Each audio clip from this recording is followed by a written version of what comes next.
विद्यापीठाच्या सर्व देणगीदाते असतील, हितचिंतक असतील, मार्गदर्शक असतील, साधक विद्यार्थी असतील, आपल्या सर्वांना दीपावलीच्या खूप खूप शुभेच्छा। खरं तर आज नरक चतुर्थी, ज्याला आपण नरकासुराचा वध भगवान श्रीकृष्णाने केला आणि अन्यायाच्या विरुद्ध बंड पुकारून भगवान श्रीकृष्णाने 16,108 तरुणींवर झालेल्या अन्यायाला वाचा फोडली, तो आजचा दिवस आहे। संपूर्ण विश्वातील युवकांसाठी आजचा हा प्रेरणादायी दिवस।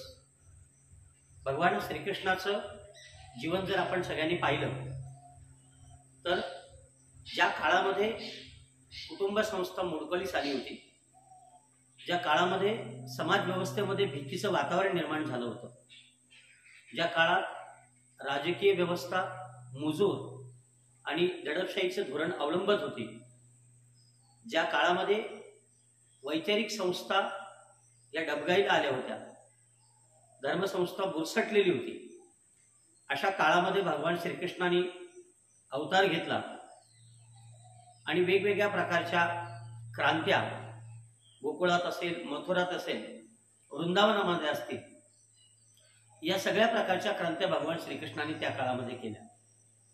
अनेक युवकांचं संघटन करून भगवान श्रीकृष्णानं त्या काळातील राजकीय व्यवस्थेच्या दडपशाहीच्या विरोधात समाज व्यवस्था निर्माण केली।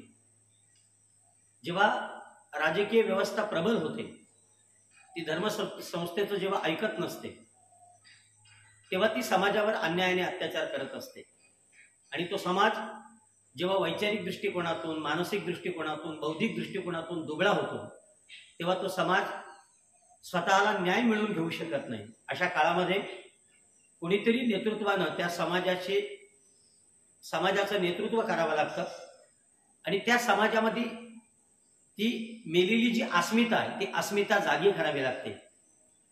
भगवान श्रीकृष्णाने आपल्या विचारधारेच्या माध्यमातून त्या काळातील कुमार असलेल्या कुमारांना, युवकांना, गोकुळातल्या गोपगोपिकांना त्यांच्या अस्मितेची जाणीव करून दिली की तुम्ही खऱ्या अर्थानं एक समाज आहात।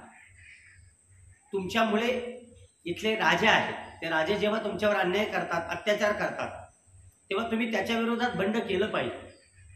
आणि म्हणून इतका अनन्वित अत्याचार त्या काळामध्ये कंस असेल, चाणूर असेल किंवा नरकासूर असेल, यांनी उच्छाद मांडलेला होता। आपण मोगली आक्रमणं आत्ताच्या काळातली जेव्हा ऐकतो, छत्रपती शिवाजी राजांच्या पूर्व भारतवर्षाची जी स्थिती आहे, 5,000 वर्षापूर्वी याच्याही पेक्षा बिकट स्थिती त्या काळामध्ये होती। पण त्या काळामध्ये राजेशाही असल्यामुळे एक राजा त्याला हवं तसं त्याच्या प्रजेवर तो मनमानी कारभार करत होता। त्याच्यानंतर सरंजामशाही आल्या, सरंजामशाहीनंतर आत्ता आपण लोकशाहीमध्ये आहोत, आपल्याला आपले विचार मांडण्याचे नैतिक अधिकार आहे। पण 5,000 वर्षापूर्वी गोकुळातली परिस्थिती तशी नव्हती। पिकवलेल्या मालाला बाजारभाव देखील तिथला स्थानिक माणूस ठरवू शकत नव्हता, इथपासून तर लेकी बालींच्या आबरूच्या, इज्जतीच्या धिंडोड्या इथपर्यंत अनन्वित अत्याचार आणि अन्याय त्या मथुरेतील किंवा गोकुळातील, वृंदावनातील किंवा त्या काळात संपूर्ण राज्यामध्ये तशी परिस्थिती निर्माण झाली होती। राजसत्ता जेव्हा मुजोर होते, जेव्हा तिला तिच्या कर्तव्याची जाणीव होत नसते, तेव्हा ती मात्र स्वतःच्या व्यक्तिगत फायद्यासाठी समाज व्यवस्थेचा उपयोग करून घेते आणि त्या समाजातील घटकांना संपवून टाकते। मग अशा काळामध्ये संघटन कौशल्याचा प्रणेता म्हणून ज्यांच्याकडे पाहिलं जातं, ते भगवान श्री गोपाळकृष्ण गोकुळामध्ये येतात। गोकुळामध्ये येऊन गोकुळातल्या विखुरलेल्या समाज व्यवस्थेला ते एकत्र करतात। संघशक्ती कलयुगे आपण जर संघटित झालो तर आपण या राजव्यवस्थेच्या विरोधात बंड पुकारू शकतो, हा विचार गोकुळातील लोकांना भगवान श्रीकृष्णाने दिला।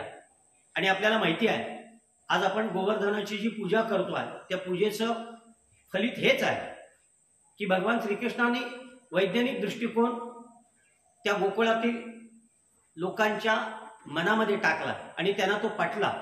भगवान श्रीकृष्णाची विज्ञान आणि अध्यात्माची जी रणनीती आहे किंवा जी विचार प्रणाली आहे, ती विचार प्रणाली गोकुळामध्ये रुजत गेली आणि हळूहळू गोकुळातली लोक इतकी दृढबल झाली की त्यांनी साक्षात इंद्रदेवाला देखील बंडासाठी आव्हान दिलं.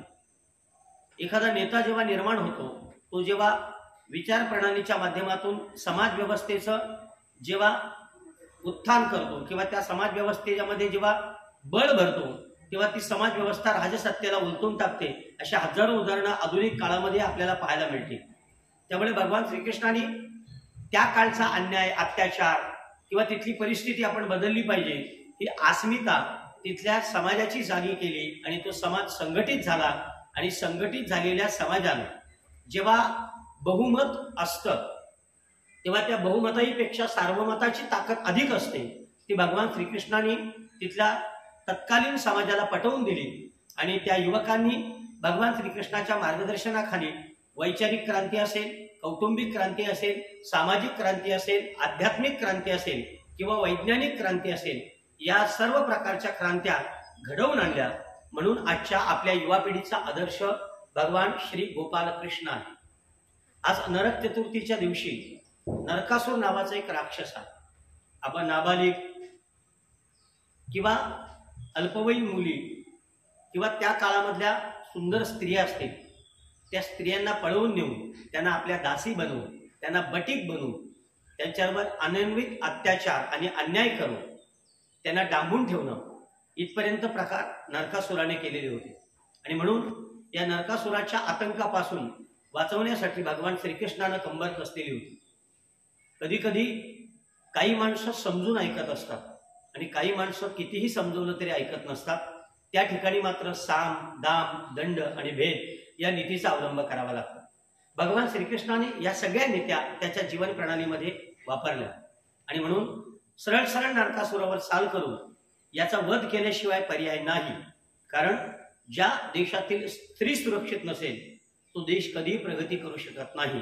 म्हणून अत्र नार्यस्तु पूज्यन्ते तत्र रमन्ते देवता, ही आपली भारतीय संस्कृती आहे आणि या संस्कृतीला न्याय मिळावा म्हणून भगवान श्रीकृष्णाने नरकासुराच्या विरोधात युद्ध करून नरकासुराचा निपात केला आणि त्याच्या ज्याला आपण म्हणतो त्याने डांबून ठेवलेल्या ज्या काही स्त्रिया होत्या, ज्या काही मुली होत्या, त्यांना त्यांनी मुक्त केल्या. किती मोठा कृष्णाचा विचार आज आपल्याला या चतुर्थीच्या दिवशी किंवा या दीपावलीच्या दिवशी आपल्याला अभ्यासाला मिळतोय, अनुभवाला मिळतोय किंवा तो आपल्या जीवनामध्ये उतरवण्यासाठी मिळतोय. जेव्हा त्या स्त्रियांना मुक्त केल्या गेल्या, त्या स्त्रियांनी भगवान श्रीकृष्णाला प्रश्न विचारला, कृष्णा, आमच्या इज्जतीच्या चिंधड्या उडालेल्या आहेत, आमची कुटुंब व्यवस्था आम्हाला स्वीकारणार नाही, कारण त्यांनाही दूषण देणारा समाज आहे. अशा वेळी आम्हाला जर आमच्या रक्तामासाच्या लोकांनी स्वीकारलं नाही तर सांग ना कृष्णा, आम्ही जायचं कुठं? ज्या समाज व्यवस्थेमध्ये कालपर्यंत आम्ही अभिमानाने फिरत होतो, आज आम्ही बाटलेले आहोत, ती समाज व्यवस्था आम्हाला स्वीकारेल का? तो समाज आम्हाला स्वीकारेल का? तो समाज आम्हाला न्याय देईल का? हे विचार ऐकून भगवान श्रीकृष्णाचं मन सुन्न झालं. पण भगवान श्रीकृष्णाने घेतलेला क्रांतिकारी निर्णय आज विश्वातील कोण्याही राज्यकर्त्याला घेता आला नाही किंवा तो येणार नाही. यासाठी भगवान श्रीकृष्णाचं हृदय असावं लागतं. भगवान श्रीकृष्णानं मोठ्या मनाने त्या सगळ्यांना सांगितलं, तुम्हाला का स्वीकारलं जाणार नाही? कारण तुमचा कोणी स्वीकार केला नाही म्हणून. आणि म्हणून आजपासून मी तुमचा स्वीकार करतो. जर समाजामध्ये तुम्हाला कोणी तुमची ओळख विचारली तर सांगा, आम्ही भगवान श्रीकृष्णाच्या भारी आहोत. माझं नाव मी तुम्हाला देतो, माझं अस्तित्व मी तुम्हाला देतो, म्हणजे समाजामध्ये तुमच्या अस्तित्वाला कोणी गालबोट लावणार नाही. आणि भगवान श्रीकृष्णाने 16,108 त्या स्त्रियांचं पाणीग्रहण केलं, त्यांना आपली ओळख दिली आणि त्यांना जीवन जगण्याचं, ज्याला आपण म्हणतो, बळ दिलं. आजच्या या नरकासुराच्या कैदेतून मुक्त केलेल्या त्या स्त्रिया भगवान श्रीकृष्णाला धन्यता देतात आणि कृष्णा, तूच आमचं रक्षण करतायस आणि तुझ्यासारखा नेता आम्हाला हवाय, त्याच्याकरता आम्ही सदैव तुझ्या पाठीशी उभी राहू, हा आत्मविश्वास त्या कृष्णाला देतात. आणि मग भगवान गोपाल कृष्ण यांचा जयघोष होत असतो. त्यावेळी ज्याला आपण म्हणतो अन्याय आणि अत्याचाराचा अंधकार पसरलेला होता आणि तो अंधकार भगवान श्रीकृष्णाने मुक्त केला. म्हणून आजच्या नरक चतुर्थीच्या दिवशी आपण दिवे लावून सगळीकडे प्रकाशमय वातावरण करतो, आनंद उत्सव साजरा करतो. त्यामुळे ही दीपावली अनेक उत्सवांना घेऊन आमच्या जीवनामध्ये आनंद भरते. वसुबारसच्या माध्यमातून आम्हाला आमच्या गोमातेचं महत्त्व समजवते. तर पतित्रतेच्या याच्याने आमच्या जीवनामध्ये नववर्षाची सुरुवात ती आम्हाला करायला सांगते. धनत्रयोदशीच्या निमित्ताने आम्हाला धनाचं महत्त्व, लक्ष्मीचं महत्त्व पटवून देते. नरक चतुर्थीच्या दिवशी अन्याय आणि अत्याचाराच्या विरोधात वाचा फोडण्यासाठी आम्हाला आत्मिक बळ देते. आणि दीपोत्सवाच्या निमित्ताने आमच्या जीवनामधलं अज्ञान, अंधकार, मरगळता, नैराश्य, न्यूनगंडता ही घालवून टाकून आमच्या जीवनात प्रकाश निर्माण करते. अशी ही दीपावली आपल्या सर्वांना आनंदाची, सुखसमृद्धीची जावो हीच प्रार्थना. धन्यवाद. रामकृष्ण आहे.